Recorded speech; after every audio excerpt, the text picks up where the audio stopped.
CD directory में देखता हूँ मेरे पास कौन कौन सी है।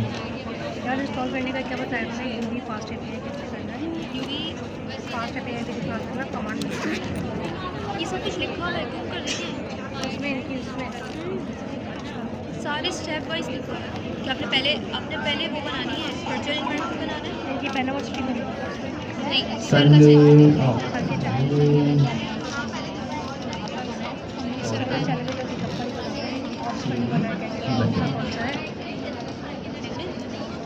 कहाँ लेना है जनता है ना एक डेटा पे एक लेटर अली जफर किनके नाम से बना हुआ था? अब लेटर अच्छा जी, तो ये मैं अपने बैकएंड पे आ गया हूँ। अब क्योंकि मैंने की बात कर रहे हैं न्यू टर्मिनल ओपन किया है तो मुझे यहाँ पे वर्चुअल एनवायरनमेंट जो है वो दोबारा से एक्टिव करना पड़ेगा।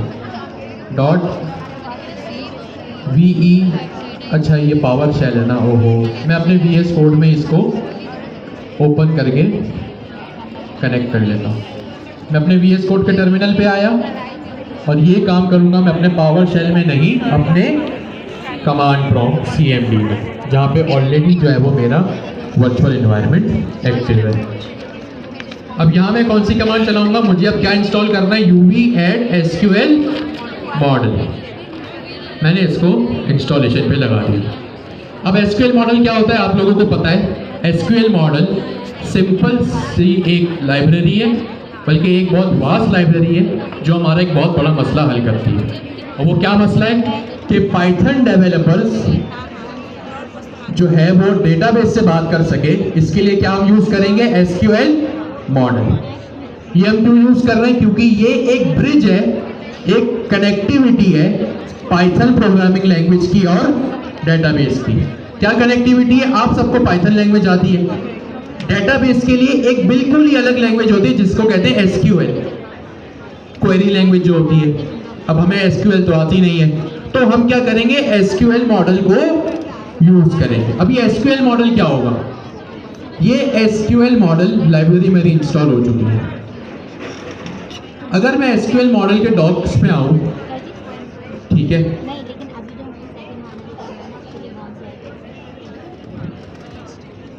मैं SQL मॉडल के डॉक्स में आया तो इसका इंट्रोडक्शन हम पहले भी देख चुके हैं कि भाई आप क्या करते हो, आपको पाइथन आती है, आप इसको पाइथन दोगे और ये क्या करेगा, कन्वर्ट करके देगा किसमें, डेटाबेस में। ये कौन सा सिंटैक्स है,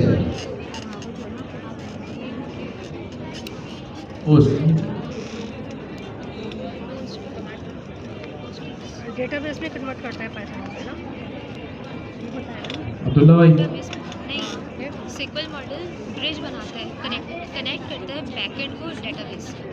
अच्छा इंग्लिश में होता है अभी तो बता रहे थे इस कन्वर्ट पाइथन डेटाबेस हाँ, जो भी पाइथन का बैकएंड है ना वो उसमें कन्वर्ट कर रहा होता है, मतलब ये connectivity.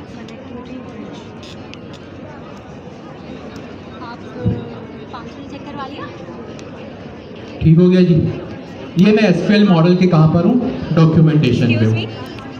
As a Python developer जिसको पाइथन आती है, ये सिंटैक्स कौन सा है, बोले भाई, पाइथन का तो है, बट पाइथन में स्पेशली कौन सी चीज़ है, ये प्रोजेक्ट क्लास हीरो।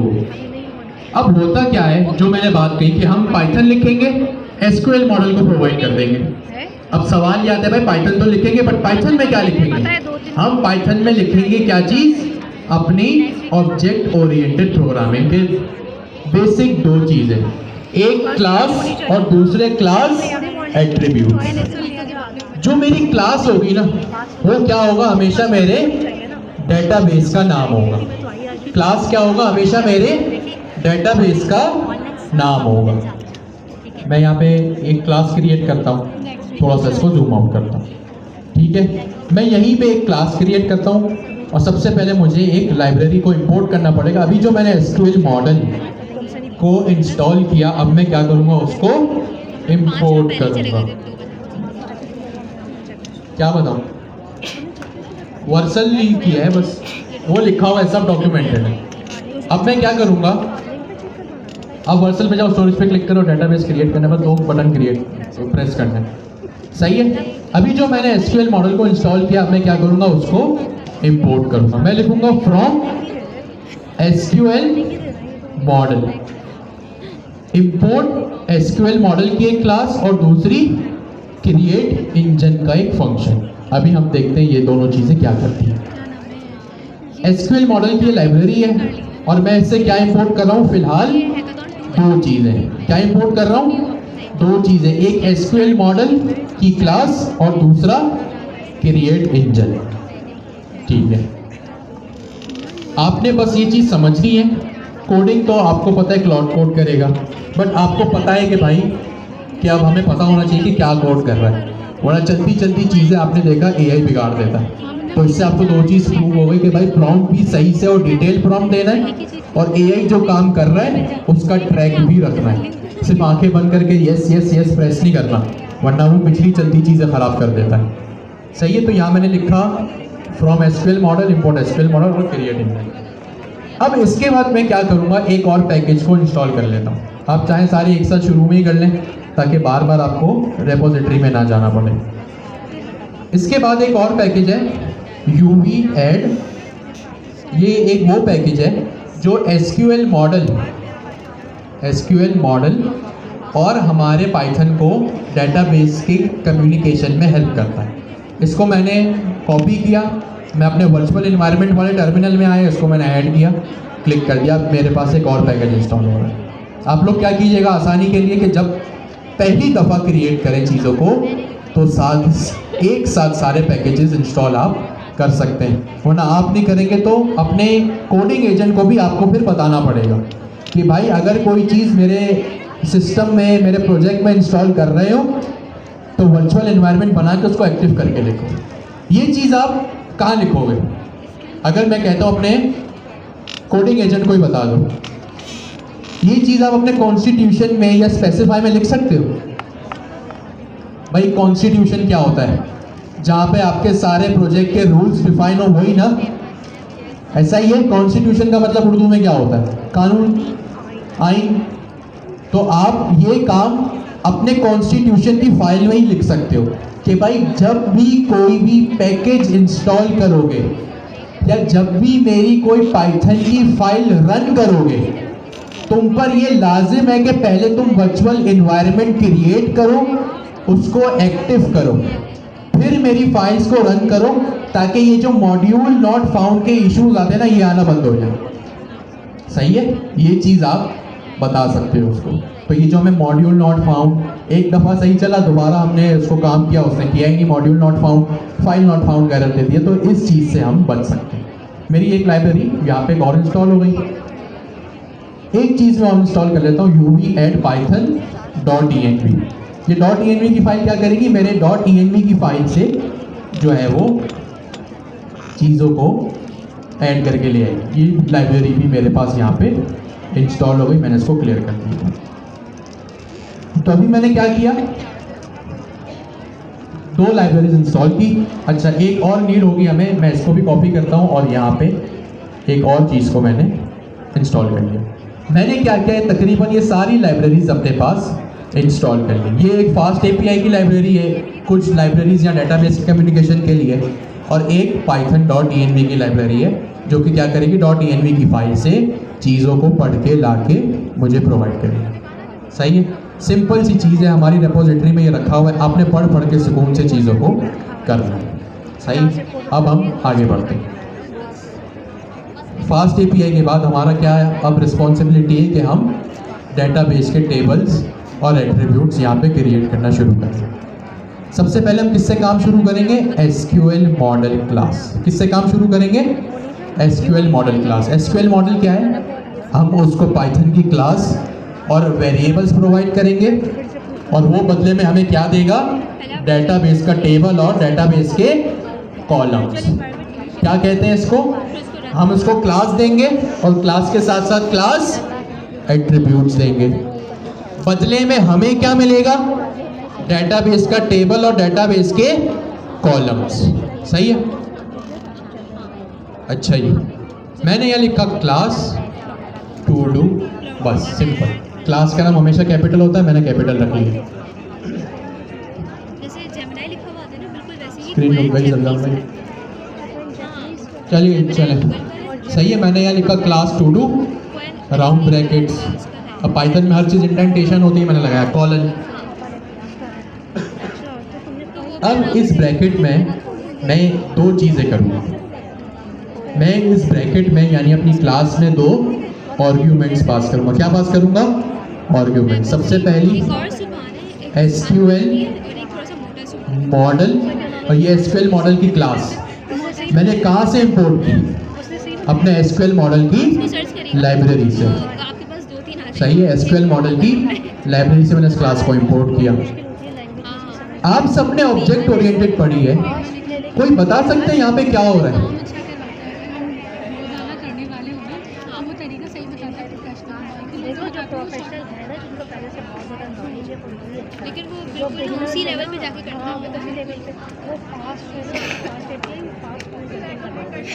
हाँ, बहुत ये तेज। लैंग्वेज ना बहुत तेज हो मैंने भी उसी को फॉलो किया। अच्छा जी, कोई बता सकता है? आप सबको ऑब्जेक्ट ओरिएंटेड आती है, कोई बता सकते हैं यहाँ पे क्या हो रहा है? इनहेरिटेंस हो रही है। यहाँ पे क्या हो रहा है? इनहेरिटेंस हो रही है। आपने जब इनहेरिटेंस पढ़ी थी ऑब्जेक्ट ओरिएंटेड के टाइम पे, इसका क्या एक बहुत बड़ा फायदा था कि आपकी जो भी पेरेंट क्लास होती है ना, उसके सारे फीचर्स होके कहाँ आ जाते हैं? आपके चाइल्ड क्लास में। अच्छा, कैसे बोल दिया आपने इनहेरिटेंस? मैं कहता हूँ यहाँ इनकैप्सुलेशन हो रही है। आप प्रूव करें यहाँ इनहेरिटेंस कैसे हो रही है? उसने पता है क्या किया है? उसने Exactly. पॉइंट से कनेक्ट कर और कोई बताएगा? आपने कहा इनहेरिटेंस हो रही ऐसे है। कर तो रहे, लेकिन चलिए मैं ऐसे ही आपसे कहता हूँ, यहाँ पॉलीमॉर्फिज्म हो रहा है, यहाँ इनकैप्सुलेशन हो रहा है, यहाँ एब्स्ट्रैक्शन हो रहा है। ठीक है, सपोज आप इंटरव्यू में बैठे हैं, मैंने आपसे पूछा, आपने कहा इनहेरिटेंस। मैं आपका इंटरव्यू कंडक्ट कर रहा हूँ। अब मैंने आपको कह दिया कि आप सही हैं, इनहेरिटेंस हो रही है। आप कैसे प्रूफ की करेंगे कि यहाँ इनहेरिटेंस ही हो रही है? मैं जी दोपहर बैठी काम करके। सिंटेक्स देख के बताएं। चले, मैं कोई कोड लिखने का नहीं कह रहा। ठीक है। वही काम है। एग्जैक्टली बताएं। सपोज ये आप इंटरव्यू देने बैठे हैं, इंटरव्यूअर ने आपसे सवाल किया कि भाई प्रूफ करो, सिंटेक्स देखकर बताओ कि सामने वाले को प्रूफ करो कि क्या हो रहा है यहाँ पे। इनहेरिटेंस हो रही है। सही कहा आपने। कैसे कह दिया? दो रिस्पॉन्स मिले, सही है। और कोई बोलेगा इंटरेस्ट करके? ठीक है, सही। पहले हाँ, आप बट बता दो, प्रूफ करो ना कैसे इनहेरिटेंस हो रही है। मैं आप सही कह रहे हो, प्रूफ करो ये चीज़। सही। ये चीज़ ऐसे हो रही है कि जब कभी आपकी क्लास में, जब कभी किसी क्लास के ब्रैकेट्स में, आसान लफ्ज़ों में, जब कभी किसी क्लास के राउंड ब्रैकेट्स में किसी दूसरी क्लास का नाम लिखा हो तो वो क्या होता है? इनहेरिटेंस होता है। क्या होता है? इनहेरिटेंस। अगर आपसे कोई इंटरव्यूअर या कोई क्विज में पूछे या कभी किसी दूसरे का कोड देखो तो आपको ये चीज़ नोट करनी है कि भाई अगर किसी क्लास के राउंड ब्रैकेट्स में, आसान से बिल्कुल आसान लफ्ज़ों में कह रहा हूँ, अगर किसी क्लास के राउंड ब्रैकेट्स में किसी दूसरी क्लास का नाम लिखा है तो वो क्या होता है? इनहेरिटेंस होती है। मैंने इसको हटा दिया। अब आप कहें इनहेरिटेंस है या नहीं है? इनहेरिटेंस पहले हो रही थी या अब हो रही है? पहले हो रही थी। क्यों? क्योंकि पहले इसके राउंड ब्रैकेट्स में किसी दूसरी क्लास का नाम था। सही है। तो ये SQL मॉडल। कॉमा लगा के एक और चीज़ लिखूंगा मैं, जिसको कहूँगा मैं table is equals to true. अब सुने इसका क्या मतलब। ये सिंपल पाइथन की क्लास है, कुछ रॉकेट साइंस नहीं है। सिर्फ इस एक एट्रीब्यूट का मतलब क्या है? अच्छा, अगर मैं आपसे पूछूं कि भाई उर्दू में इसका डिफाइन करो, टेबल ट्रू है, तो आप क्या समझेंगे? ओह सॉरी भाई, आप मुझसे सवाल पूछे भूख लगी है, मैंने कहा ट्रू, इसका मतलब क्या है? कि भाई मुझे भूख लग रही है। आपने यहाँ लिखा table is equals to true, इसका क्या मतलब है? कि भाई अभी जो मैंने कहा ना, मैंने आपसे अभी एक बात कही थी कि जब आप SQL मॉडल को यूज़ करते हो तो क्या होता है? आप एक क्लास डिफाइन करते हो, और क्लास क्या होता है? डेटाबेस का टेबल बन जाता है। क्लास क्या होता है? डेटाबेस का टेबल बन जाता है। तो ये एक वो एट्रीब्यूट है हमारी बात को सही करने की कि भाई जब भी मैं क्लास के राउंड ब्रैकेट्स में table is equals to true लिखूंगा तो जो मैंने बात कही थी कि एसक्यूएल मॉडल की जो क्लास का नाम होता है वो डेटाबेस का टेबल बन जाता है, ये बात मेरी यहाँ से साबित हो रही है। अगर मैं ये टेबल ट्रू नहीं लिखता ना तो ये कभी भी काम नहीं होगा, वो कभी भी नहीं बनाएगा वो टेबल। मुझे यहाँ पे क्या लिखना पड़ेगा, table is equals to true. सही है। और यहाँ पे क्या बात है, इसने मुझे एक और काम मजीद करके दे दिया। क्लास क्या होगा, क्लास क्या करेगी, डेटाबेस का टेबल बनाएगी। क्लास एट्रीब्यूट्स क्या करेंगे, डेटाबेस में क्या होता है, जब भी आप कुछ डेटाबेस बनाते हो ना तो आपके ऊपर लाजिम है कि आप उसमें क्या करो, टेबल बनाओ। आपने स्कूल लाइफ में तो टेबल्स बनाए होंगे ना, सही है। अपनी प्रेजेंटेशंस में, पावर पॉइंट में, एमएस वर्ड में, एक्सेल में, एक्सेल तो प्राइम एग्जांपल है इस चीज़ की, टेबल्स बनते हैं। क्या होते हैं, टेबल्स बनते हैं। अच्छा, HTML में भी आपने ये काम किया, TR, TH, TD।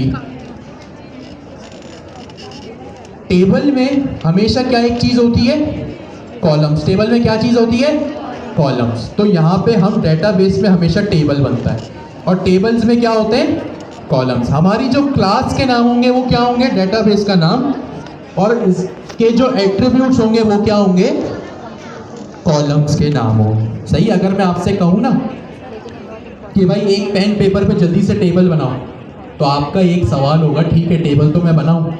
अब जाहिर सी बात है, टेबल एक स्क्वायर बॉक्स तो होता नहीं है, उसमें क्या होंगे, कुछ ना कुछ कॉलम्स होंगे। आप कहेंगे ठीक है हम टेबल तो बना लेंगे, एक्सेल शीट में मैं आपसे कह रहा हूँ जाएँ टेबल बनाएं, आप कहेंगे ठीक है हम बना देते हैं। लेकिन आपका फिर एक ये भी सवाल होगा कि उस टेबल के हम कॉलम क्या रखें। सही। अब जाहिर सी बात है, सिंपल बुलेट पॉइंट्स तो वो है नहीं, टेबल है।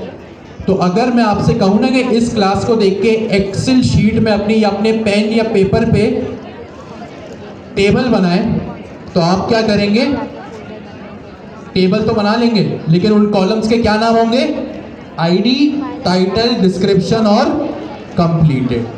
ये आपके क्या होंगे, कॉलम्स के नाम होंगे। तो ये है क्या भाई, एसक्यूएल मॉडल की एक सिंपल सी क्लास। इसमें कुछ रॉकेट साइंस नहीं है, सही है। इसमें ये आपने Q3 में भी किया, आपने पाइडेंटिक में भी किया, आपने डेटा क्लास में भी किया, बिल्कुल सिमिलर सेम चीज़ें हैं, कुछ अलग नहीं है इसमें। सिर्फ दो चीज़ें इसमें क्या अलग है, एसक्यूएल मॉडल की क्लास जिससे इनहेरिटेंस हो रही है, और table is equals to true. एक इम्पॉर्टेंट चीज़, आईडी की या फील्ड। आपको पता है टू डू में क्या होता है, टाइटल होता है, डिस्क्रिप्शन होता है और कंप्लीटेड होता है।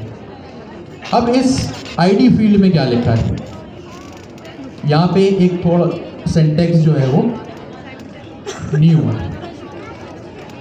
इसकी टाइप है, सबसे पहले तो आपको पता है पाइथन में क्या होता है, हम टाइप हंटिंग कर रहे हैं, टाइप कास्टिंग कर रहे हैं।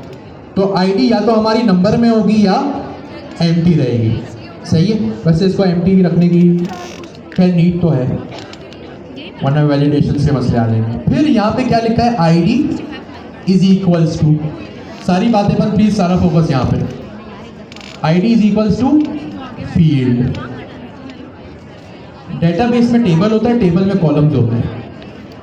अच्छा, जो टेबल में कॉलम्स होते हैं ना, अगर मैं आपको कहूँ कि भाई और एक लेयर, एक स्टेप आगे जाएं, तो हर कॉलम्स एक साथ, अगर मैं आपको कहूँ ना एक स्पेसिफिक कॉलम को टारगेट करो, गौर से सुनिए कि डेटाबेस की थोड़ी वोकैबुलरी है, अगर एरर वगैरह आता है तो आपको पता होना चाहिए कि पाइथन या एरर मैसेजेस कहना क्या चाह रहे हैं आपसे। डेटाबेस का टेबल, टेबल में कॉलम्स, मैं आपको कहता हूँ किसी एक कॉलम पे फोकस करो, तो उसका क्या मतलब है, उसको आप कहते हैं फील्ड। क्या कहते हैं, फील्ड। और ये फील्ड की क्लास कहाँ से आ रही है, मोस्ट प्रोबेबली ऊपर से ही इंपोर्ट हो रही है, नहीं हो रही अभी हम।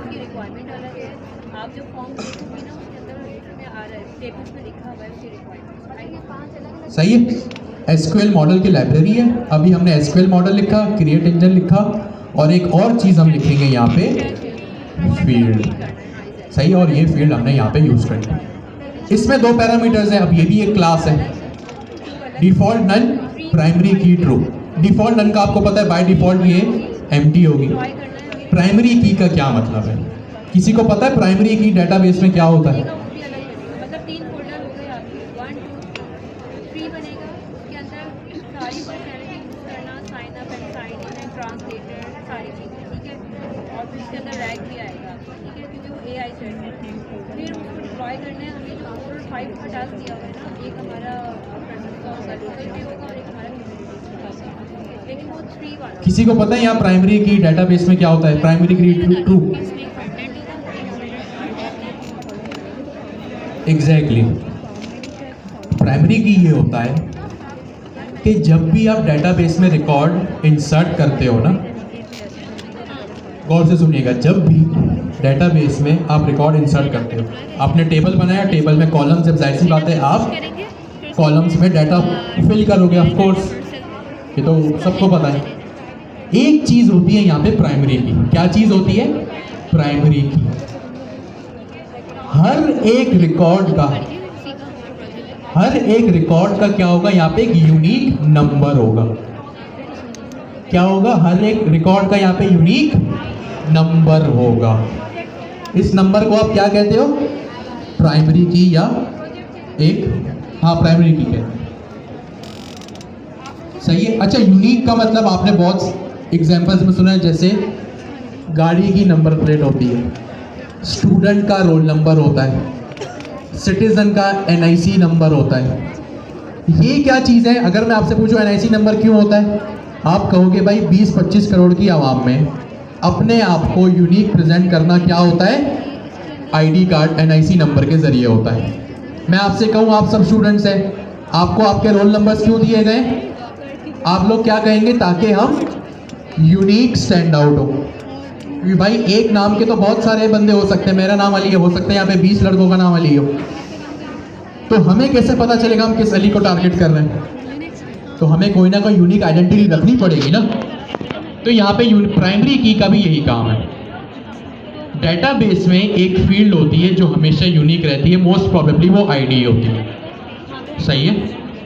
प्लीज सारी बातें बंद, सारा फोकस स्क्रीन पे।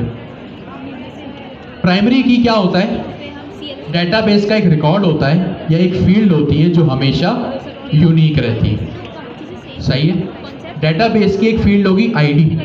मैं रिपीट कर रहा हूँ, डेटाबेस की फील्ड होती है एक ID।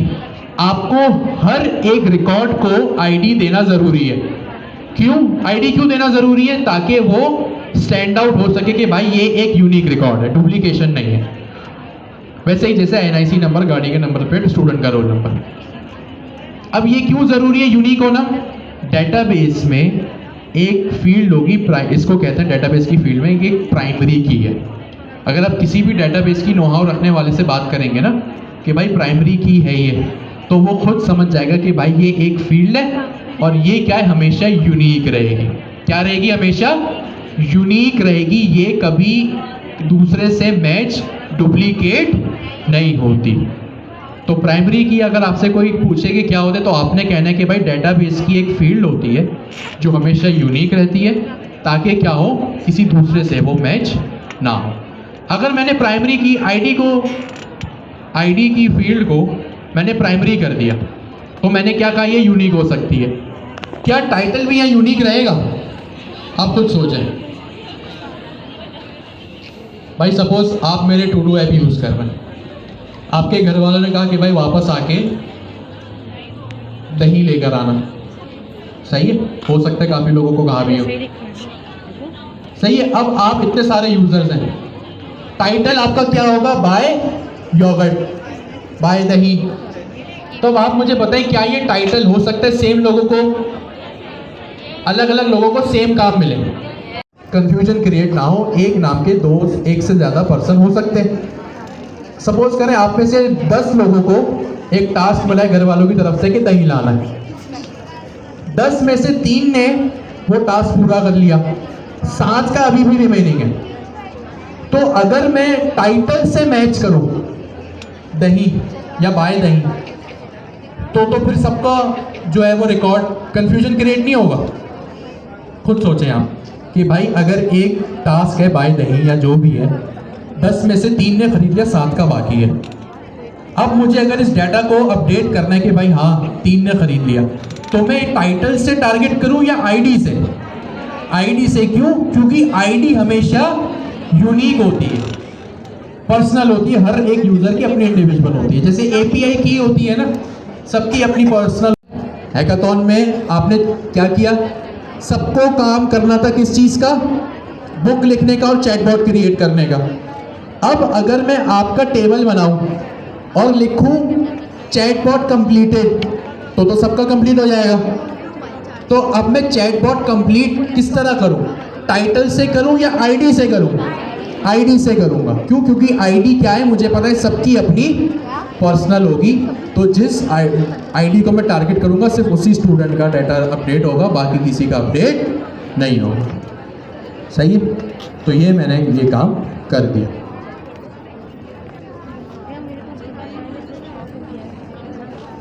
ठीक है, अभी तो ये यूज़र सेंट्रिक नहीं है ना।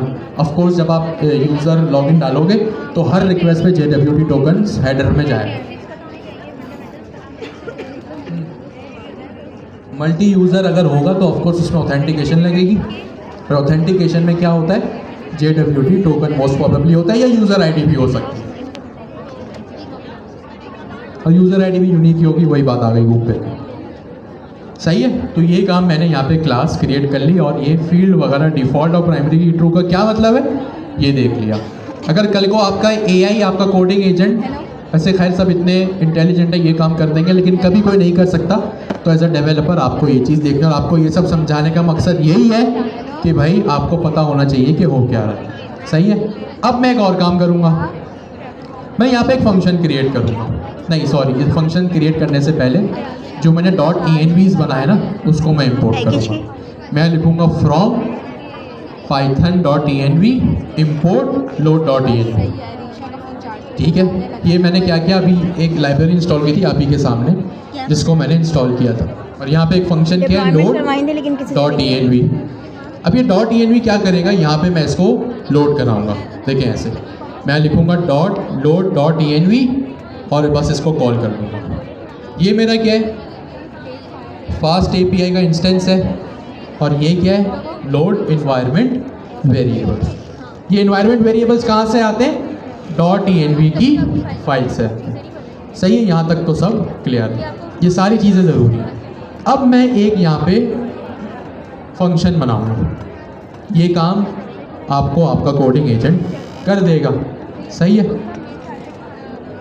अच्छा जी, सबसे पहले आपको किस चीज़ की नीड होगी? डेटाबेस URL की।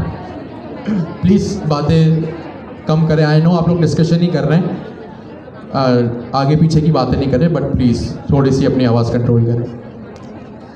ये मेरे इन्वायरमेंट वेरिएबल्स है जो आपके सामने थोड़ी देर पहले मैंने कहाँ से कॉपी किए थे? कहाँ से कॉपी किए थे? वर्सल से। इसको मैंने क्रिएट किया डेटाबेस URL, सॉरी क्रिएट किया, कॉपी किया इसको, और यहाँ पे मैं इसको लोड कर दूंगा। वेरिएबल का नाम भी मैंने ये रख लिया इक्वल्स टू os.getEnv।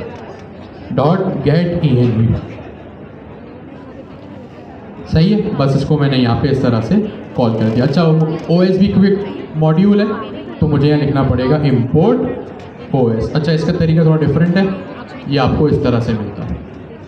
तो यहाँ पे मैंने इसको गेट कर लिया।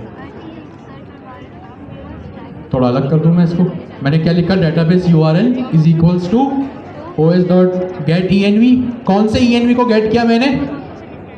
सबसे पहले वाले को। किसको कॉपी किया मैंने? किसको लोड करना है? डेटाबेस URL को। तो यहाँ पे मैं ब्रैकेट्स में आके, राउंड ब्रैकेट्स कोट्स में आके बस ये लिख दूँगा, सिंपल सीधी सी बात। ये मेरे क्या हो गया? डेटाबेस का URL आ गया मेरे पास। मैं कमेंट्स भी लिख रहा हूँ ताकि आपको याद रहे हो क्या है। Database URL is equals to getEnv database URL। अब क्या करेंगे? मेन चीज़ें हो गई, मैंने क्लास बना ली, अपने इन्वायरमेंट वेरिएबल्स को लोड कर लिया। ऑफ कोर्स इन्वायरमेंट वेरिएबल्स नहीं होंगे तो मैं अपने डेटाबेस से कम्युनिकेट कैसे करूँगा? अब मैं यहाँ पे बनाता हूँ एक फंक्शन, और वो फंक्शन क्या होगा? एसिंक्रोनस फंक्शन होगा। ठीक है, एसिंक्रोनस फंक्शन होगा। इस फंक्शन का नाम मैं कुछ भी रख सकता हूँ। मैं इसका नाम रखता हूँ क्रिएट DB एंड टेबल्स। ये मैंने इसका नाम रख दिया, और यही 2 लाइंस मुझे अभी चाहिए। ठीक है, आप गौर से सुने या हो क्या रहा है। देखिए, मैनुअल कोडिंग करने का और ये सारी बातें करने का मकसद यही ताकि आपको समझ आए हो क्या रहा है। मैंने यहाँ क्या किया, सबसे पहले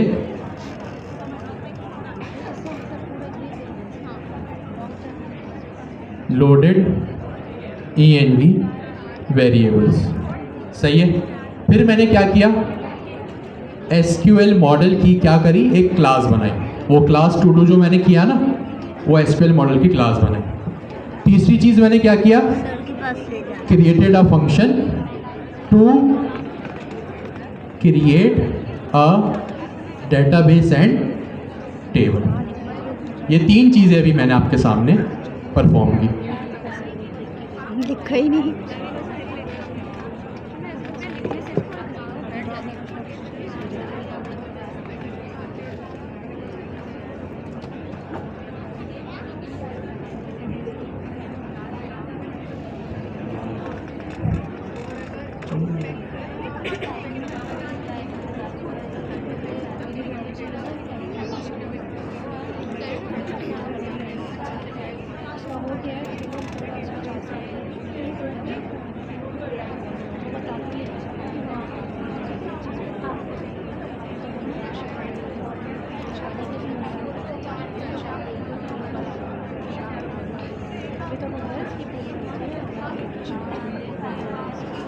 अच्छा जी, ये तीन काम मैंने किए, सही है। सबसे पहले एनवायरनमेंट वेरिएबल्स को लोड किया, मैंने अपनी क्लास बनाई जिसका मुझे टेबल बनाना था, उसके एट्रीब्यूट्स बनाए, और मैंने जो है वो एक फंक्शन बनाया जो कि डीबी में जाके क्या करेंगे, टेबल बनाएंगे और कॉलम्स बनाएंगे।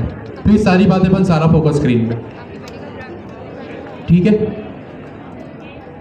अजान हो रही है, तब तक आप इस फंक्शन को देखें। ये क्या कर रहा है, डेटाबेस का यूआरएल ले रहा है, क्रिएट इंजन टेबल बना रहा है मेरा, और फाइनल एग्जीक्यूशन एसक्यूएल मॉडल से यहाँ पे होगा।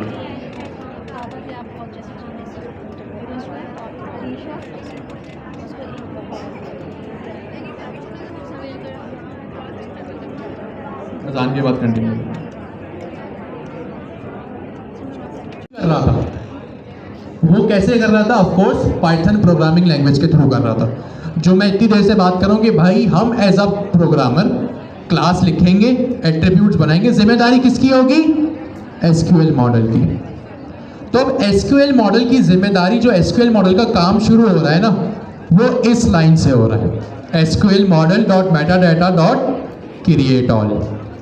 और यहाँ पे कौन सा वेरिएबल पास है, इंजन का।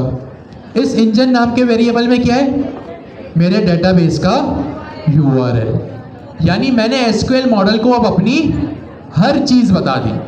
मैंने उसको पाइथन की सूरत में क्या बताया, अपनी क्लास का नाम। मैंने पाइथन की सूरत में उसको क्या बताया, अपने कॉलम्स एट्रीब्यूट का नाम। और इतनी देर से अभी तक हम क्या कर रहे थे, एज अ पाइथन अपना काम कर रहे थे, एज अ पाइथन डेवलपर अपना काम कर रहे थे। अब जो हम बात कर रहे थे ना कि एसक्यूएल मॉडल क्या करेगा, हमारे पाइथन को लेगा और किसको प्रोवाइड करेगा, मेरे डेटाबेस को। तो ये जो हम इतनी देर से बात कर रहे थे ना, वो किस में हो रहा है, इस पर्टिकुलर लाइन में हो रहा है। आप देख सकते हैं ना, या कौन सी क्लास इंपोर्ट यूज कर रहा हूं मैं, SQL model dot Meta data dot create all engine. ये सारी चीज़ें आपको आपका कोडिंग एजेंट खुद बना के देगा। As a Python engineer developer आपको पता होना चाहिए कि यहाँ पे हो क्या रहा है, वरना आपको पता है एआई काम खराब कर देता है।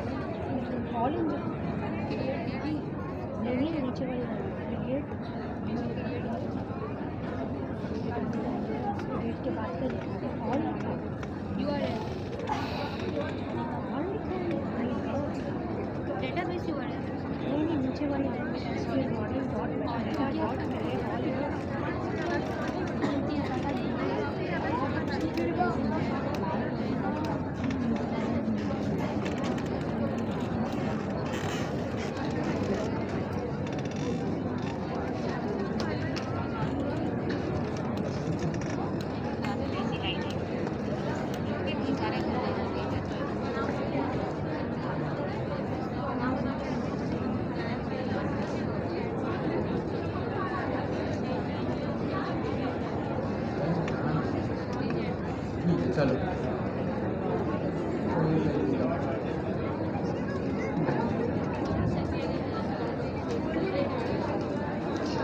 ये डेटाबेस यूआरएल मैंने ऊपर एक वेरिएबल बनाया है, ये रहा।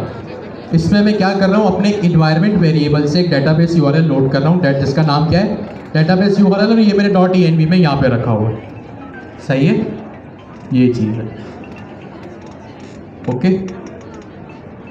अच्छा जी, अब हम आगे चलते हैं।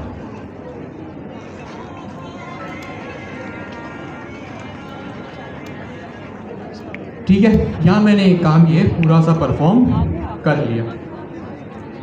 अब एक और चीज़, डेटाबेस, अभी हम थोड़ा डेटाबेस रिलेटेड बात करें तो कुछ चीज़ें आपके लिए न्यू होंगी। मैं एक और फंक्शन यहाँ पे बनाऊंगा, एसिक डेफ सेशन। सही है, मैंने यहाँ पे क्या किया, एक किसकी कॉल आ रही थी?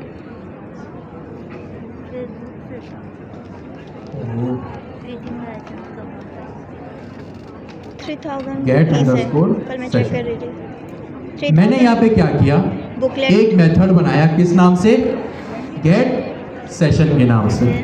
सही है, अब यहाँ पे ये क्यों मैंने बनाया, ये हम आगे चल के डिस्कस करेंगे। अभी मैंने फॉर द टाइम पे इसको बना लिया। सही है, हम आगे चल के देखेंगे इसका क्या जो है वो इम्पोर्टेंस है यहाँ पे। देखते हैं ये क्या। अब हम क्या करेंगे, यहाँ पे मुझे एक चीज़ लगानी पड़ेगी जिसका नाम होगा इवेंट देखो व्हाट्सएप में डॉट ऑन स्टार्ट।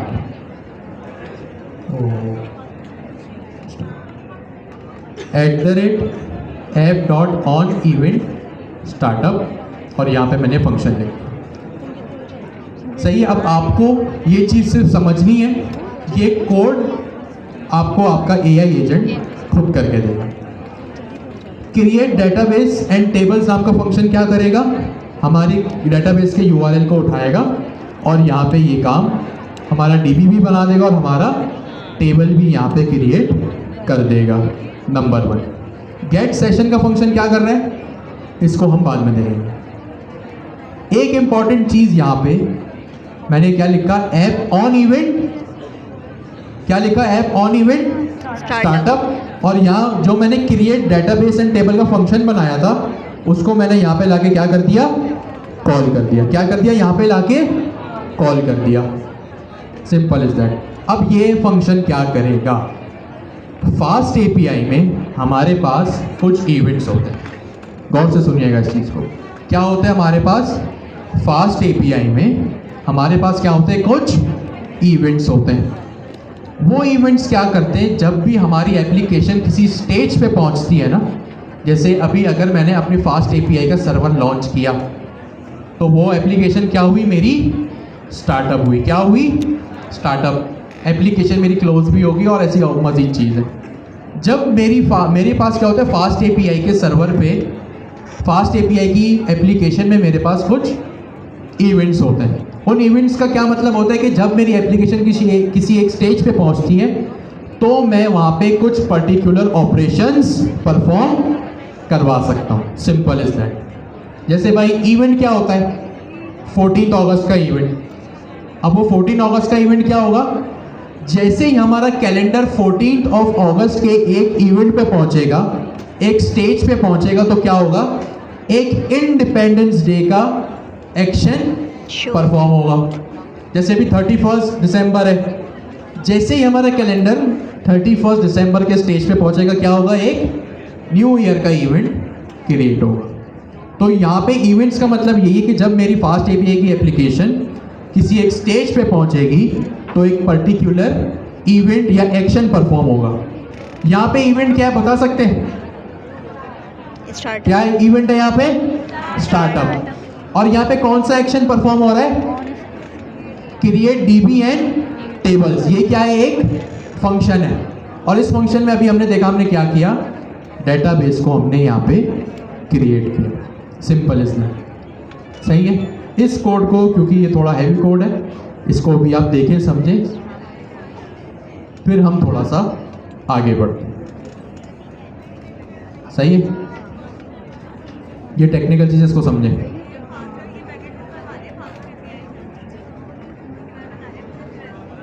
नियॉन ऐसी हमारी पर्सनल चॉइस है। SQL लाइट अगर आप यूज़ करूँगा अपनी रिपोजिटरी में आऊँगा और देखूँगा मुझे कहाँ से जो है वो फंक्शन दे। मैंने डेटाबेस वगैरह सेटअप कर लिया। हम कौन सा डेटाबेस यूज़ कर रहे हैं? नियॉन। नियॉन का डेटाबेस। अभी हमने क्या किया, वर्सल के थ्रू नियॉन से बात की। अब जाहिर सी बात है डेटाबेस की कनेक्टिविटी मैं वर्सल के थ्रू कर सकता हूँ, लेकिन एक्चुअल में अगर मुझे डेटाबेस में जाना है ना तो वो मुझे कहाँ पे जाना पड़ेगा? नियॉन की ऑफिशियल वेबसाइट के ऊपर। तो मैं इसका लिंक कॉपी करता हूँ, सही है, और यहाँ पे मैंने इसको न्यू टैब में ओपन कर लिया। मैंने इसको लॉगिन किया।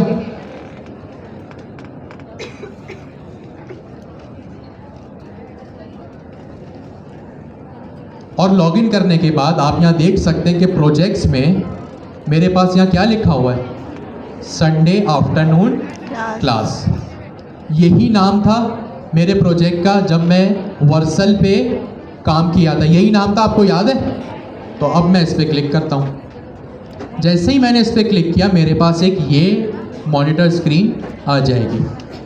लेफ्ट साइड पे साइड बार में अगर आप स्क्रॉल करेंगे तो आपको एक ऑप्शन दिखेगा, किसका? टेबल्स का। आप टेबल पे आए और टेबल पे आने के बाद आपने यहाँ क्या किया, आपको वेट करना है अपने टेबल्स के शो होने का।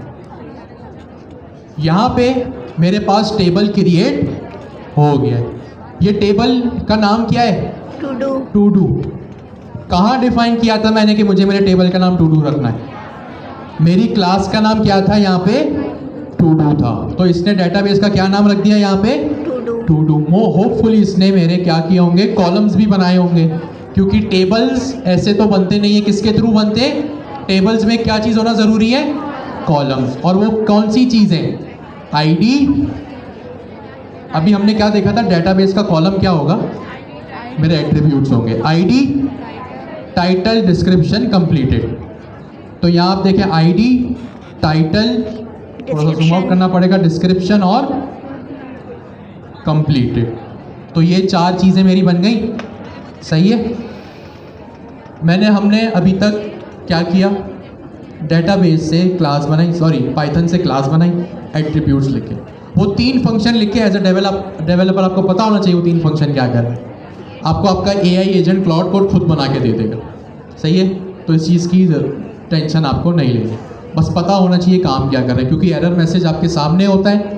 डीबगिंग करने में आप थोड़े से अभी भी वीक हैं। एरर मैसेज को पढ़ें, आपके मसले का हल खुद ही निकल आएगा। यहाँ हमारा डेटाबेस क्या हो गया? क्रिएट हो गया। अब मैं क्या करता हूँ, थोड़ा सा फास्ट ट्रैक करता हूँ, और मैंने यहाँ पे क्या लिखा है? ऑलरेडी मेरे पास एक कोड रखा हुआ है, बैकएंड की एक डायरेक्टरी है। मैं इस कोड को एक्सट्रैक्ट करता हूँ, सही है। मैंने यहाँ main.py लिखी, यहाँ मेरे पास ऑलरेडी कोड रखा हुआ है। फास्ट ट्रैक चीज़ों को करने के लिए मैंने यहाँ पे क्या किया? इस चीज़ को कॉपी कर लिया, सही है। और यहाँ पे मैंने क्या किया? अपने एंड एक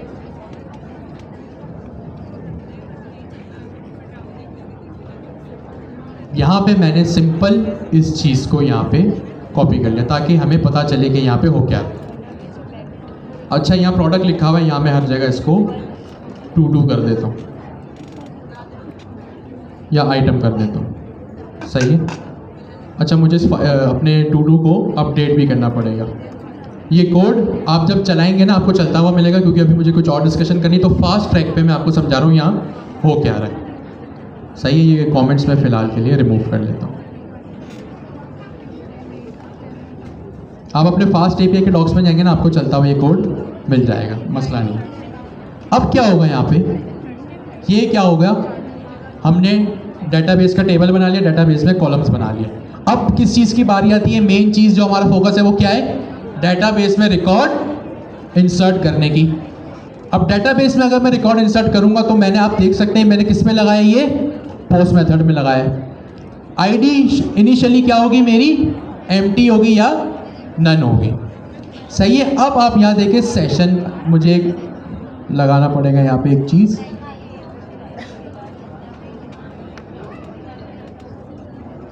इस चीज़ को यहाँ से मैंने कॉपी किया, और यहाँ पे मैंने इसको लगा दिया।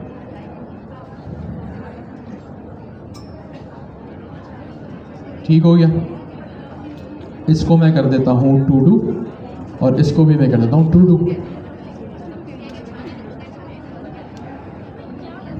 ठीक हो गया जी। ये सिंपल सी एक चीज़ है। अब यहाँ पे होगा वही जो आप ऑलरेडी काफ़ी मर्तबा कर चुके हैं, इसलिए मैंने इसको थोड़ा सा फास्ट ट्रैक कर दिया। सबसे पहले आपको फ्रंट एंड से क्या रिसीव होगा, या आप रेस्ट एपीआई के डॉक से क्या भेजेंगे, टू डू। क्या भेजेंगे, टू डू। भाई आपको टू डू ही भेजना है ना। आप एक अपना टाइटल लगाएंगे, उसकी डिस्क्रिप्शन लिखेंगे और कंप्लीटेड में फॉल्स या ट्रू लिखेंगे। ठीक है, यस और नो? ठीक है। तो इस टू डू की क्या टाइप है, ये टू डू की क्लास जो मैंने कहाँ बनाई थी, यहाँ ऊपर बनाई थी। देखिए रियल वर्ल्ड में चीज़ें इसी तरह चलती है, आपस में एक दूसरे से कनेक्टेड। सही है। और यहाँ पे ये सिंपल सी चीज़ हो गई जो हम यूजुअली करते आ रहे हैं। अब एक जो मेन चीज़ सेशन, ये सबसे ज़रूरी। अगर आपने ये नहीं लगाया, डेटाबेस में डाटा इंसर्ट नहीं होगा। इस सेशन का क्या मतलब है, डेटाबेस की ज़बान में जब कभी भी हम कोई भी ऑपरेशन परफॉर्म करते हैं, गौर से सुनिएगा, डेटाबेस की दुनिया में जब कभी भी हम कोई ऑपरेशन परफॉर्म करते हैं डेटाबेस के साथ, इसको कहते हैं डेटाबेस से ट्रांजैक्शन करना। क्या कहते हैं, डेटाबेस से ट्रांजैक्शन करना। जैसे आप पैसों की लेन देन करते हैं ना, उसको कहते हैं ट्रांजैक्शन। तो जब भी डेटाबेस के साथ आप कोई कम्युनिकेशन करते हैं या कोई ऑपरेशन परफॉर्म करते हैं, तो उसको क्या कहते हैं, उसको आप कहते हैं एक्शन परफॉर्म करना। और वो एक अदद किस तरह होता है, सेशन के साथ होता है। कैसे होता है, सेशन के साथ। आई रिपीट, जब कभी भी आप डेटाबेस से कम्युनिकेशन करते हैं, सही है, तो आप के ऊपर, अच्छा सेशन का क्या मतलब, सॉरी एक्शन का क्या मतलब है, कम्युनिकेशन का क्या मतलब है, डेटाबेस में रिकॉर्ड भेजना यानी पोस्ट करना, डेटाबेस से रिकॉर्ड उठा के लाना यानी गेट करके लाना, डेटाबेस में ऑलरेडी कोई रिकॉर्ड इंसर्टेड है यानी रखा हुआ है, उसको आपको अपडेट करना। जैसे कोई आपका एक टास्क है जो टू डू है, यानी वो इस कंप्लीटेड, उसका फॉल्स है। अब जाहिर सी बात है वो टास्क हो गया, आपको उस फॉल्स को ट्रू करना है, तो वो आप कैसे करोगे, इसको आप कहते हो क्या, डेटाबेस से कम्युनिकेशन। और टेक्निकल लैंग्वेज में इसको क्या कहते हैं, ट्रांजैक्शन। क्या कहते हैं, ट्रांजैक्शन। अब यहाँ पे सेशन और डिपेंड्स का क्या मतलब है, यहाँ पे आपने एक वेरिएबल बनाया सेशन के नाम का, सही है, सेशन के नाम का आपने क्या बनाया, यहाँ पे एक वेरिएबल बनाया। और इस वेरिएबल की टाइप क्या है, सेशन, क्लास सेशन। इसकी क्या वैल्यू है बाय डिफॉल्ट, डिपेंड्स एक फंक्शन है, और इस डिपेंड्स के फंक्शन में क्या चीज़ है, गेट सेशन। अच्छा, ये सबसे पहले क्लियर करते हैं, ये गेट सेशन क्या है। ये गेट सेशन आपका यही फंक्शन है जो आपने यहाँ पे क्रिएट किया, और देखें यहाँ भी सेशन यूज़ हो रहा है, सही है। अब आपको पता चल गया गेट सेशन कहाँ यूज़ होगा, इस डिपेंड्स के फंक्शन में यूज़ होगा। अब एक और सवाल कि डिपेंड्स क्या करता है। अभी जो मैंने आपसे बात कही कि डेटाबेस से जब भी आप कोई कम्युनिकेशन करते हैं, कम्युनिकेशन का क्या मतलब, डाटा भेजना, डाटा मंगवाना, डाटा अपडेट करना, डाटा डिलीट करना, इसको कम्युनिकेशन कहते हैं, ट्रांजैक्शन कहते हैं। जब कभी भी आप डेटाबेस से कोई कम्युनिकेशन करोगे, आपको एक सेशन की नीड पड़ेगी। किसकी नीड पड़ेगी, सेशन की। डेटाबेस की वोकैबुलरी है। अब ये सेशन क्या होता है भाई, सपोज आप डॉक्टर के पास गए, आप डॉक्टर के पास जाके डायरेक्ट उसके टेबल पे बैठ जाते हो या पहले उसका अपॉइंटमेंट लेते हो, अपॉइंटमेंट लेते हैं। अच्छा, उस अपॉइंटमेंट का क्या मतलब है कि अभी इस एक पर्टिकुलर पेशेंट की बारी चल रही है। क्या चल रही है, इस पर्टिकुलर पेशेंट की बारी चल रही है, टर्न चल रही है। आप एटीएम मशीन गए या किसी भी काउंटर पे गए, बैंक काउंटर पे गए, फूड काउंटर पे गए, लाइन लगी होती है, सबसे आगे जो खड़ा है, अब क्या होता है, कोई भी लाइन में आगे आ सकता है, कोई भी एटीएम मशीन में, अगर आप ऑलरेडी एटीएम में हैं तो ये क्या बंद कर दो। कोई भी डायरेक्ट अंदर आ सकता है? नहीं। अगर आप एटीएम मशीन के पास है ना, इसका मतलब अभी क्या है, आपकी वो भी फिर टर्न चल रही है, आपकी बारी चल रही है। तो जब भी डेटाबेस में कोई ऑपरेशन घर जाके परफॉर्म होता है ना, बताइए, क्रिएट का, रीड का, अपडेट का, वो डिलीट का, बताइए ना, उसी को देखते तो वो एक सेशन परफॉर्म करके होता है। ये डेटाबेस के लिए आसानी होती है। इसका क्या फ़ायदा क्या नुकसान, उसमें अभी हमें जाने की नीड नहीं। तुम्हारे लिए मैसेज आया। सही है। वो किस तरह होता है, एक सेशन क्रिएट करके होता है, जो यहाँ पर है। सही है। जब भी डेटाबेस में कोई कम्युनिकेशन होता है, ट्रांजैक्शन होती है, तो उसका एक सेशन क्रिएट होता है। और सेशन का क्या मतलब है कि भाई अभी आपने जो रिक्वेस्ट डेटाबेस पे भेजी है ना, क्रिएट करने की, रीड करने की, अपडेट करने की, डिलीट करने की, अभी उसकी बारी चल रही है और अभी कोई बीच में इन्वॉल्व ना हो। इसका क्या फ़ायदा क्या नुकसान, वो अभी हमें कोई लेना देना नहीं। ठीक है। तो ये आपने देख लिया सेशन क्या होता है। एक चीज़ और लिखी है यहाँ पे, डिपेंड्स। डिपेंड्स का उर्दू में क्या मतलब है? किसी पे निसार करना, या किसी पे भी आप निर्भर है, जो भी है, कि भाई किसी और के भरोसे आप हैं, किसी दूसरे के भरोसे रहना। जैसे ये अब जब कभी भी आपका यूज़र, गौर से सुनिएगा, इस छोटी सी 3 लाइन में हो क्या रहा है। अच्छा, ये सारी डिस्कशन का क्या फ़ायदा है, आपको पता हो आपका एआई एजेंट क्या कर रहा है, और जब आप इंटरव्यू में बैठो, किसी टेक्निकल क्लाइंट के साथ बात करो, तो आपको ये छोटी छोटी चीज़ें पता होनी चाहिए। वरना यही चीज़ है जो आपकी एप्लीकेशन तो बना देती है, लेकिन अगर आपको टेक्निकल चीज़ें नहीं पता छोटी छोटी, तो आपका यही रीजंस होते हैं कि आप इंटरव्यूज़ में और क्लाइंट्स के साथ रिजेक्ट हो जाते हैं। डेटाबेस से जब भी हम बात करते हैं, कम्युनिकेशन करते हैं, किस चीज़ की ज़रूरत होती है, सेशन की। किस चीज़ की ज़रूरत होती है, सेशन की। नंबर 1, सेशन का क्या मतलब है कि भाई अभी मेरी बारी चल रही है, बाकी सब लाइन में लगे। सिंपल, आसान लफ्ज़ों में सेशन का मतलब ये है। अब ये सेशन मैंने कहाँ लिखा है, मेरे एक क्रिएट टू डू है, जो मेरा क्रिएट टू डू का एंड पॉइंट है। उसका दूसरा पैरामीटर क्या है, सेशन है, जो डिपेंड्स कर रहा है गेट सेशन पे। गेट सेशन में क्या हमने देख लिया। डिपेंड्स का क्या मतलब है कि भाई ये मेरा ये एंड पॉइंट, मेरा क्या, ये एंड पॉइंट उसी वक्त सक्सेस रिटर्न करेगा जब गेट सेशन उसका साथ देगा। आसान लफ्ज़ों में मैं आपसे कहूँ, इंक्लूडिंग मी, हम सब अभी एआई के ऊपर क्या हैं, डिपेंडेंट है। हमारे प्रोजेक्ट्स, रोज़ का काम किसके ऊपर है, सब कुछ एआई पे डिपेंडेंट है। इसका क्या मतलब है, अगर कभी भी एआई रुक जाए, सपोज चैट जीपीटी डाउन हो गया, क्लाउड डाउन हो गया, हम सब उस पर क्या है, डिपेंडेंट है। अगर कोई भी एआई डाउन हो गया तो हमारे काम क्या हो जाएंगे, वहीं पे रुक जाएंगे। तो अब यहाँ क्या हो रहा है, मेरा ये जो एंड पॉइंट है ना, ये किस पे डिपेंडेंट है, इस गेट सेशन पे। यानी इस सेशन में क्या हो रहा है, डेटाबेस से कम्युनिकेशन हो रहा है कि सेशन डॉट ऐड, मतलब मैं कह रहा हूँ सेशन को मेरा रिकॉर्ड ऐड करो। कमिट मतलब फाइनली ऐड करो, रिफ्रेश करो। इसको हम बाद में देख लेंगे, इतना मुश्किल नहीं है। कभी भी जब कभी भी मैं इस टाइप का कोई काम करूँगा डिपेंड्स, तो इसका मतलब क्या होगा, मेरा वो फंक्शन या वो एंड पॉइंट किस पे डिपेंडेंट होगा, मेरे उस फंक्शन पे। इसकी क्या, अच्छा अब इसका क्या मतलब है, अब जो मैंने पहले बात कही कि बारी, हर एक यूज़र की बारी होती है। अगर यूज़र का सेशन क्रिएट होगा तो ही वो डेटाबेस से बात करेगा।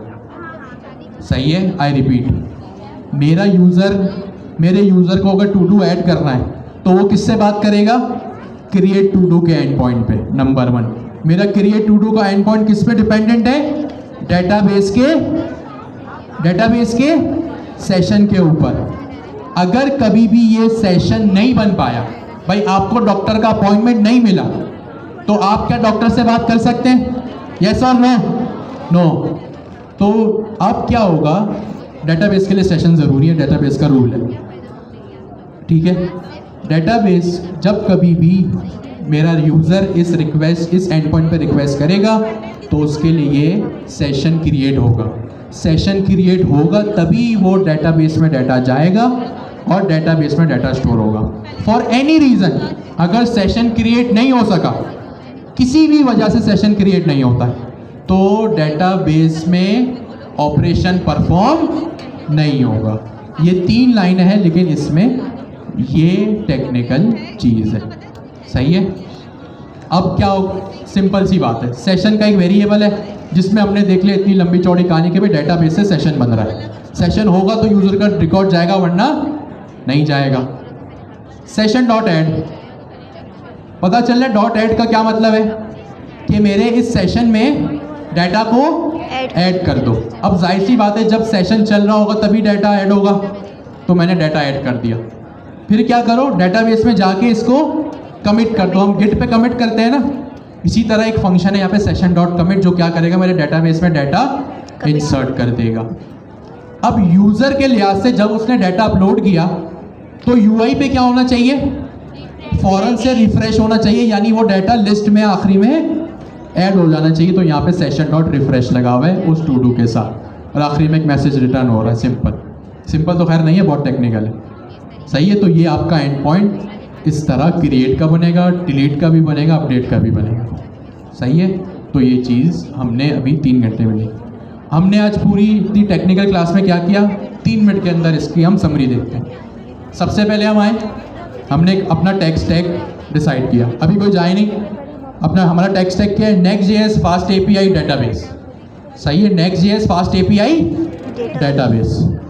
डेटाबेस के लिए हम कहाँ गए, वर्सल के ऊपर। कहाँ गए, वर्सल के ऊपर। वर्सल में हम स्टोरेज पे गए, हमने NeonDB सेलेक्ट किया, .environment.env की फाइल उठाई और कहाँ पे लाके पेस्ट की, अपने फास्ट API में, नेक्स्ट.js में, फास्ट API में। क्यों, क्योंकि फास्ट API जिम्मेदार है किस चीज़ का, मेरे डेटाबेस से कम्युनिकेशन का। हमेशा बैकएंड से ही डेटाबेस का बात करेगा। आखिर अब तो Node.js आ गई है, नेक्स्ट.js में सर्वर कंपोनेंट्स भी हो गए, लेकिन वो हर चीज़ सर्वर पे ही चलती है। तो अगर आपने कभी ये यूज़ किया हो ना कि भाई हमने तो नेक्स्ट.js में डेटाबेस लगा दिया था, तो वो भी सर्वर कंपोनेंट्स थे, चल हर चीज़ सर्वर पर रही। अभी हमारा सर्वर फास्ट API है, नेक्स्ट.js का सर्वर नहीं है। खैर, वर्सल पे गए, NeonDB सेलेक्ट किया, वहाँ से .env उठाया और कहाँ लाके पेस्ट किया, अपने फास्ट API नंबर 1। फिर फास्ट API में हमने देखा कि किस तरह हम env को लोड करते हैं, एक लाइन ऑफ कोड हमने समझा। किस तरह हम env को लोड करेंगे, किस तरह DB डेटाबेस URL हम सेलेक्ट करेंगे। फिर हमने कुछ 3 फंक्शंस देखे जो रिस्पॉन्सिबल है किस चीज़ के, डेटाबेस बनाने के और टेबल बनाने के। और टेबल्स में क्या होते हैं, कॉलम। फिर हमने कुछ बिल्ट इन फंक्शंस देखे जो उसी URL को गेट करेंगे और उसको SQL मॉडल में किस तरह देते हैं, वो इस लाइन में होगा। सही है। फिर हमने क्या क्या फाइनली क्रिएट टू डू का एंड पॉइंट बनाया। एंड पॉइंट क्या होता है, अगर मुझे आपको फ़ोन लगाना है, आपका फ़ोन नंबर, आपके घर आना है, आपका घर का एड्रेस, तो ये मेरा एंड पॉइंट बना। और हमने देखा कि किस तरह क्या चीज़ इस टेक्निकल लाइन में हो रही है। सही है। एक ये चीज़ थी, ये हमने पूरी समरी देखी।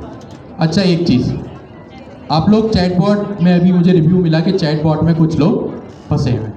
लोकल पे भी अगर आप चला सकते हैं ना, चला दें। डिप्लॉयमेंट भी करनी है, खैर ज़रूरी तो है, लेकिन एटलीस्ट लोकल पे तो चले। एक जो आप लोग, अभी भी मुझे कोऑर्डिनेटर्स जो अली भाई से जो एक फीडबैक मिला कि एरर मैसेज जो है ना आपके फास्ट API के टर्मिनल में लिखे हुए। देखिए जो टर्मिनल चलता है ना, इसको हमें नज़र में रखना होता है। अब देखिए मेरे पास एक एरर आपको नज़र आ रहा है, बिल्कुल बॉटम पे लिखा हुआ है। मैं इसको कॉपी करता हूँ और यहाँ ले आता हूँ। अब ये डीबगिंग के कुछ टिप्स हैं, अभी जल्दी से सुन लें। क्या लिखा है यहाँ पे, name error, name depends is not defined. अब मैं जब इसको चलाऊंगा ना, ये कोड चलेगा नहीं, जैसा आप लोगों के साथ होता है, मेरे साथ भी होगा। अब आप लोग क्या करते हैं, थोड़ा सा परेशान हो जाते हैं, कोड नहीं चल रहा, जाहिर सी बात है, सब होते हैं। आप लोग क्या करें, इसी को कॉपी करें। 2 चीज़ें आप सुनिएगा, ठीक है, 2 चीज़ें अब आप सुनें। इस एरर को ही कॉपी करें और अपने क्लाउड कोड को दे दें, वो खुद जाने। नंबर 1। नंबर 2 क्या होता है, आप कह सकते हैं भाई ये काम तो हमने करके देख लिया, फिर भी मसला हल नहीं हो रहा। अब दूसरी बात क्या होगी, जैसे आपके क्वाड्रेंट के डेटाबेस में डाटा को अपलोड करना है, कोई भी चैट करना है, डाटा को रिट्रीव करके लाना है चैटबॉट से, तो वहाँ पे आप फास्ट API, अगर कोई सबसे पहली चीज़ ये लिख ले, अपने दीवारों पे लिख लें करके कि भाई अगर कोई चीज़ इस तरह परफॉर्म नहीं होती ना, सबसे पहला काम आपने ये करना है कि आपने फास्ट एपीआई के टर्मिनल में जाके देखना है कि वो कह क्या रहा है। हो सकता है एरर वही लिखा हो। नंबर 1, आपने एरर पढ़ लिया फास्ट एपीआई के टर्मिनल में, जैसे मैंने अभी देखा। और दूसरी चीज़ क्या करनी है, उस एरर को पढ़ने के बाद अपने क्लाउड कोड को दे दें, वो करके दे देगा। दूसरा पॉइंट, अगर उससे भी काम नहीं हो, आप कह सकते हैं हमने तो ये कर लिया। फिर आप क्या करें कि जो एरर मैसेज होते हैं ना, उसको आप कॉपी करें। अब ये तो लाइब्रेरी का एरर मैसेज है, तो ऑफकोर्स मेरे कोड बेस में नहीं होगा। इसको आप कॉपी करें, ये रहा आपका VS कोड। अब आप AI से कोडिंग करवा रहे, AI को स्टैंडर्ड्स बताएं कि फ्रंट एंड में क्या होता। क्या है कि जब भी आप कोई ऐसा एक्सपेंसिव ऑपरेशन करते हैं ना, तो उससे पहले एक चेक लगता है। चेक मतलब अगर मगर मतलब इफ एल्स या ट्राई कैच, सही है। उस एरर मैसेज को कॉपी करें। मोस्ट प्रोबेबली आपके ये VS कोड में आपको साइड बार दिख रहा है, ये साइड बार दिख रहा है छोटा सा, यहाँ पे एक सर्च का आइकन नजर आ रहा है, यस और नो? यस। इस सर्च के आइकन में आके वो एरर मैसेज पेस्ट कर दें। अब ये तो क्योंकि लाइब्रेरी का एरर है, फास्ट एपीआई की तरफ से आ रहा है, ये मेरे कोड बेस में नहीं है। होगा क्या कि जब आप कोई एरर मैसेज करोगे, पढ़ो इस तरह करोगे ना, वो एरर मैसेज क्या होगा, quadrant fail to initialize, this end point फला end point is not responding, इस टाइप का कुछ मैसेज होगा। जब आप इसको यहाँ पेस्ट करेंगे ना, वो VS कोड आपको बताएगा कि ये एग्जैक्ट एरर मैसेज कहाँ पे आ रहा है। सर्च का मतलब क्या है, यही है ना, एरर मैसेज कहाँ पे आ रहा है, वो सर्च करके लाएगा आपके कोड बेस में कहाँ है। फिर यहाँ पे कुछ, जैसे अभी मेरे पास नो रिजल्ट्स आ रहा है ना, आपके पास वहाँ फाइल का नाम आ जाएगा कि कहाँ है और किस लाइन पर है। आप वहाँ जाके क्लिक करें, गौर से सुनिएगा, याद रखना है इसको। वहाँ जाके क्लिक करें और इतना तो अब आप लोगों का बन ही गया है कि इफ़ एल्स और ट्राई कैच में जो लिखा है ना, उसको पढ़ के आप अंदाज़ा लगा सकते हो कि मसला क्या है। हो सकता है इफ़ में कोई ऐसी स्टेटमेंट लगी हुई हो कि जो वो फेल हो रही हो, और आपको पता है कि अगर इफ़ फेल होता है तो वो कहाँ जाता है, एल्स में जाता है। अगर ट्राई ब्लॉक में हो सकता है कोई एपीआई का एंड पॉइंट हो, अब ट्राई अगर फेल होता है तो वो कहाँ जाता है, कैच में, या उसके नीचे मजीद फाइनली में। फाइनली तो खैर नहीं होगा, कैच ही होगा। अब जाहिर सी बात है, आपको पता है कि ट्राई में वो नहीं जा रहा, इसका मतलब एपीआई लगी हुई है वहाँ पे। हमने यही देखा है ना, ट्राई में यही होता है, सर्वर पे मसला हो, ट्राई में हम उसको लगाते फिर वो कैच में आ जाता है, वरना वो ट्राई चल जाता है। तो आप अंदाजा लगा सकते हो कि भाई ट्राई ब्लॉक में ये एपीआई का एंड पॉइंट है, यहाँ मसला आ रहा है, फिर बैकएंड पे आके देख लो क्या मसला है। ये इसी तरह अगर इफ के स्टेटमेंट में कोई इशू है, भाई कोई स्टेटमेंट लगी हुई, जैसे for example if environment variable is true, ये तो मैं बिल्कुल रॉ लैंग्वेज में बोलूँ, आपको पता है कि भाई इन्वायरमेंट वेरिएबल होंगे तो ही काम होगा, वरना एल्स में चला जाएगा। तो आप क्या कर सकते हो, एज अ डेवलपर यही प्रैक्टिस करो तो आपके डीबगिंग स्किल्स डेवलप होंगे। एरर मैसेज को खुद पढ़ना सीखो, कोड में जाना सीखो। तो जिनके चैट बॉट में कोई भी इशू आ रहा है ना, वो ये सारी देखें। जिनका डिप्लॉयमेंट में इशू आ रहा है कि भाई लोकल पे चैट बॉट सही चल रहा है, वर्सल पे नहीं चल रहा, तो वर्सल में भी लॉग्स होते हैं। अगर किसी ने रेलवे पे डिप्लॉय किया, हगिंग फेस पे डिप्लॉय किया है, और कौन सा एक रेंडर वहाँ डिप्लॉय किया है, तो वहाँ भी लॉग्स होते हैं। आप जब भी किसी एंड पॉइंट को रिक्वेस्ट करते हो ना, भाई मैंने रिक्वेस्ट की आपके फ़ोन नंबर पे, आपका फ़ोन नंबर बंद आ रहा है, तो वो आंटी बोलती है ना कि फ़ोन नंबर बंद है, तो वो क्या है, वो आपके लॉग्स है कि भाई ये फ़ोन नंबर बंद है, या जो भी है, जो भी सीन है, या मेरे पास ही अगर बैलेंस नहीं है, तो वो आंटी अंकल बोलेंगे ना, तो यही आपके लॉग्स होते हैं। अब जाहिर सी बात है, मैं उनकी बात सुनूंगा तो मुझे पता चलेगा क्या इशू है।